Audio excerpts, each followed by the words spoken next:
So, for those of you who have been coming along to the Saturdays, you'll know that there's a current theme of Mandala.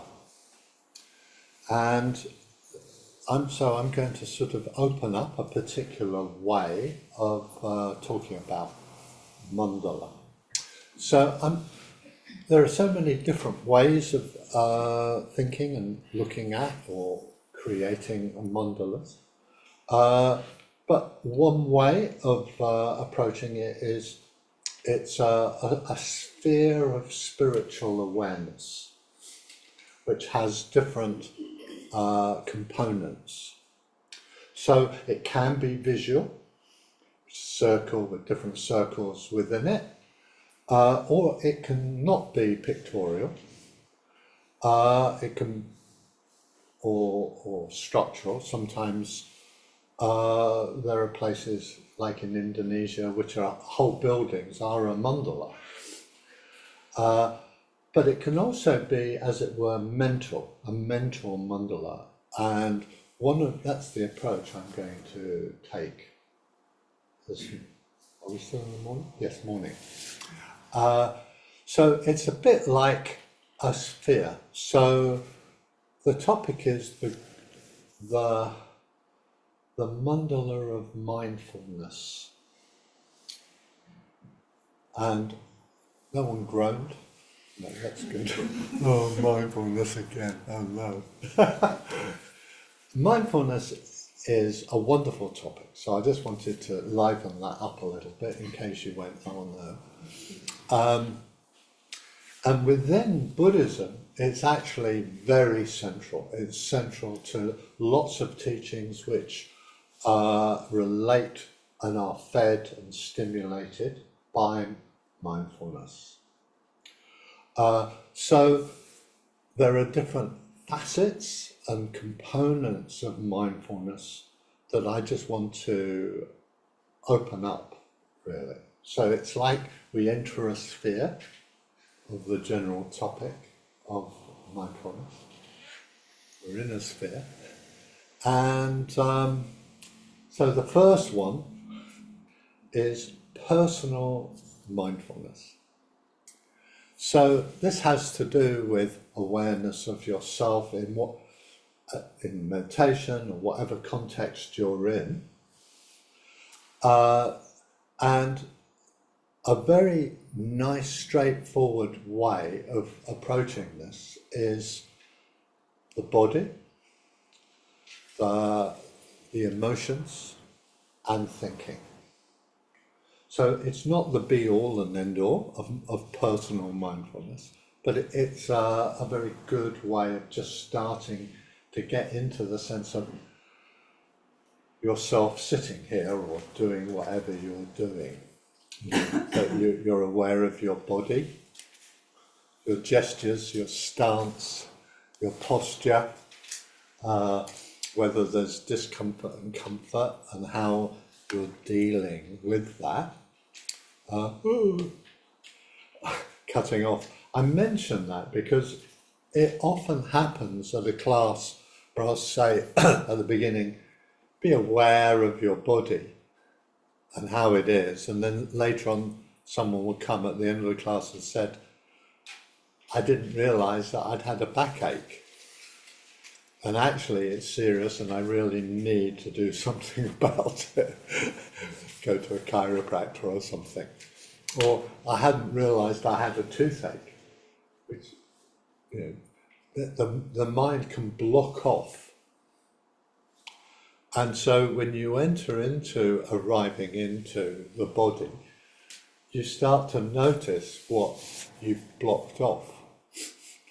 And then you might think, oh no, I want to block off. I want to go away. But no, being mindful. So then you have to learn how to deal with discomfort. And this actually is a primary skill in the spiritual life and also in mindfulness. How do you deal with discomfort? Because discomfort happens at every level, not just backache and toothache and knee ache and earache and so on, all the aches. It happens emotionally and on a feeling tone, and even contextually in terms of one's ethics. You can feel uncomfortable, bad conscience, feel a sort of discomfort about something you did. Oh, you shouldn't have said that, damn, or something like that. So discomfort is part of what happens. I mean, it just does happen. So I'm not focusing on it at the exclusion of comfort, but I do actually think that having your own approach to being aware of and dealing with discomfort is a foundation, which will serve you well in the long term, I think. So there's what I think of as a very simple little trio of approaches. So when you have a discomfort somewhere, you open up and take it in, as it were, in a more open awareness. So rather than either focusing in on it and going, oh no, it hurts, or cutting off and going, la la la, nothing's there. But in between, you have the awareness, but you broaden your awareness. Now, this is a skill, and it takes time, and over time, you get better at being able to take in physical discomfort and actually, funnily enough, be comfortable with that. Sounds very paradoxical, but that's actually, the paradox is there. It's uncomfortable, but you feel comfortable with it. And this is a very useful skill that you can start with little things. A splinter, stubbed toe. It's not necessarily a little thing, but you can then, the skill of being able to be comfortable with discomfort or pain gives you the ability and the facility to take in much bigger discomforts and pain and difficulty, rather than focusing in on it and having a huge drama and getting very caught up mentally. Oh no, it's the end of the world, or just cutting off and going la la la, with your fingers in your head, as it were. So this first thing is just opening, expanding, and it's just good to just play with it, with little things. And then, as you do it over time, when bigger things, as you get older, you get aches and pains that you didn't have when you were younger, maybe, perhaps. But you've been practicing this skill of opening, relaxing even, and taking it in without cutting off or focusing into it with drama. And then actually even the quite serious pains become much easier to handle, and difficulties become much easier. So that's one thing, open, relax.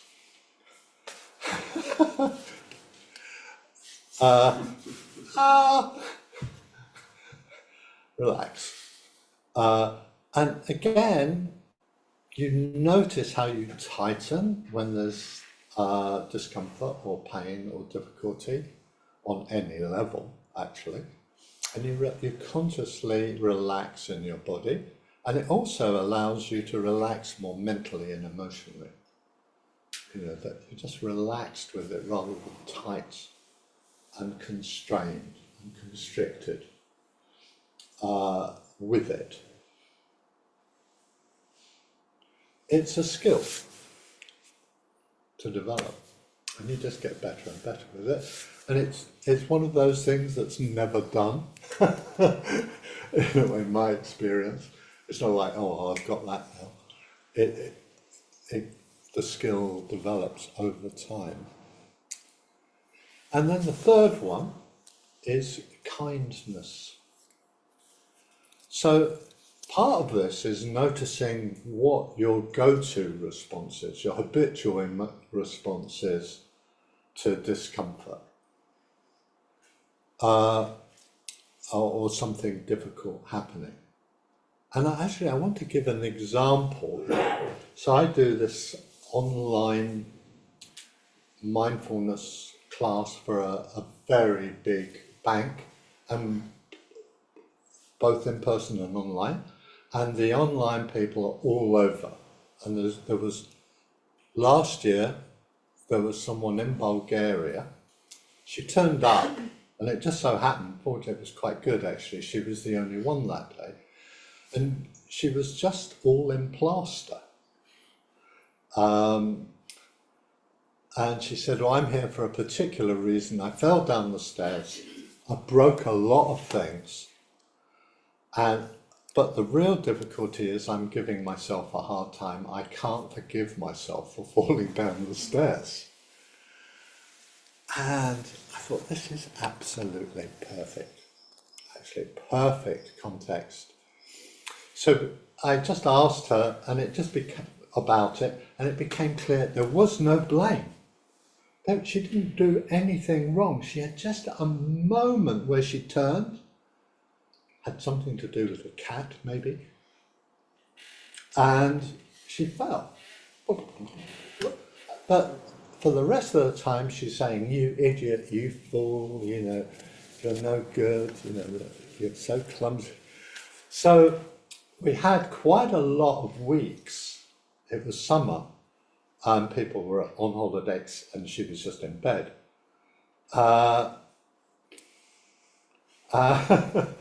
And she worked through it, and she said she still comes to the classes every week now, but she's she's the manager of a big bank thing in Belgrade, and she really kicked it.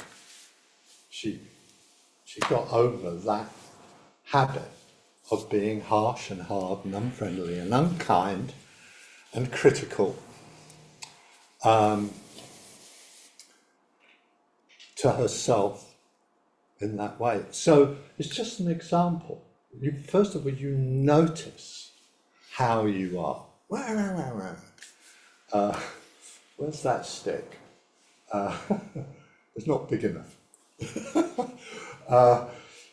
And you find ways of letting go of that and finding ways of being genuine, getting in touch with the quality of care and kindness for yourself and your body, and that you will look after yourself on every level. And it's a hugely powerful force, and a healing force, actually. So those three things.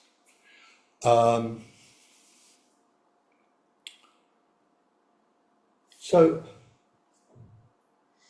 the personal mindfulness, I'll just say a few words about comfort. I think some people might have a habit or a go-to response of complacency when they're comfortable. And that you have to be very careful about that, because it's not helpful, actually. You need to keep alert and alive to what's happening. So, but there can be actually just taking in and accepting and acknowledging and enjoying the comfort and the qualities of comfort. It might be on a physical level, pleasure, enjoyment, the sun on your face. or just being relaxed, or just being settled, or just being without stress, being without being fraught, can just feel really comfortable. And so some people have to deal with, well, this feels a bit uncomfortable, being this comfortable. So you have to get used to it. Other people might think, I should be doing something. I shouldn't just be enjoying and open and feeling the breeze on my face and in my hair. So I just wanted to touch on that. So then, in terms of personal mindfulness, you've got what takes you away. So what very often can take us away is drama, in the mind, thinking, oh, now they're going to do that, and then I'll do that, and they shouldn't have done that, and I should have done that, and if they do that, I'm going to do this. And running through all these scenarios, noticing if you do it, and noticing actually that it really doesn't help at all, because it's just mind-made reality, it's not the reality. And then when you found out later it's not like that at all, and having had that thought, that it doesn't help you in any way.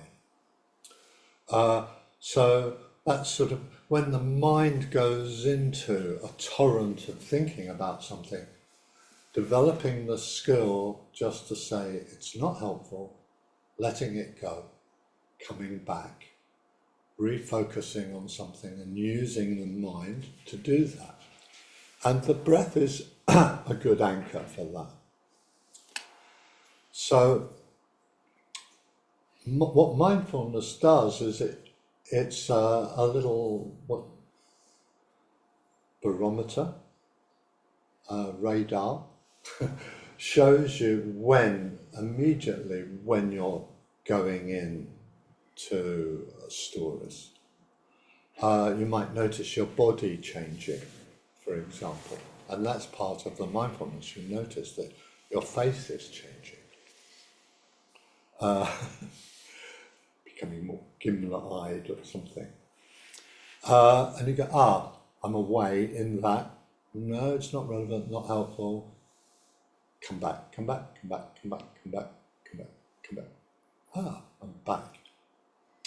So this is a training, and it's a decision. You can make that decision. And you might be thinking, well, that sounds like hard work. Yes, but it's worth it. It's worth the effort.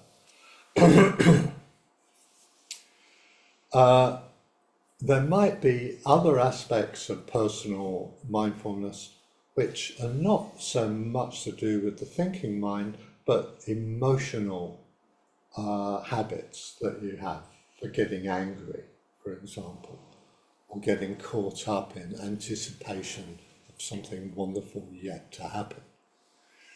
And really spotting, catching those tendencies early, and letting go of them and coming back, and actually coming back to the enjoyment of the actual situation.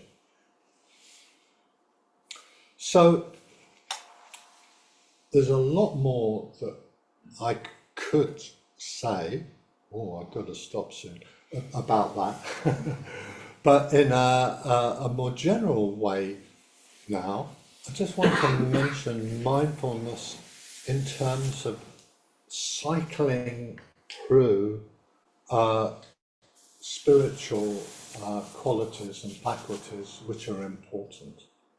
So aiming to have a sense of confidence in what you're doing. So sometimes confidence and trust in practice, doing all of what I've just said, practicing mindfulness, engaging with loving kindness, acting ethically, and developing friendships, having confidence and trust, and actually knowing for yourself what that feels like. You don't just have the friendship, but you have the confidence in the friendship and your ability to do that and its value. And then you have your motivation and momentum to practice. You want to do it. You see that practicing mindfulness and meditation and ethics is a good thing that you value. You have, it's high up on your list of what you value. And the more that you engage with the sense, this matters, then the more that that confidence and trust and faith in the process grows. And it sort of gives you real motivation to practice. Then there's clarity of mind. Some people have clarity of mind, they're born with it. they have it quite easily. Others, like myself, I didn't start thinking till I was about 21, I think. And then it was like, oh, actually, this is quite a good thing. I didn't think it was before that. So in that way, you go, well, let me be able to think clearly about this. Is that a good idea? Is that true? You know, is this helpful? Is it not helpful? And this question, is it really true, is of course really important. It's a self-honesty, and it also relates to, you know, the reality of the situation that you're in. Is it true? What's happening? You know, is it really like how I think it is? And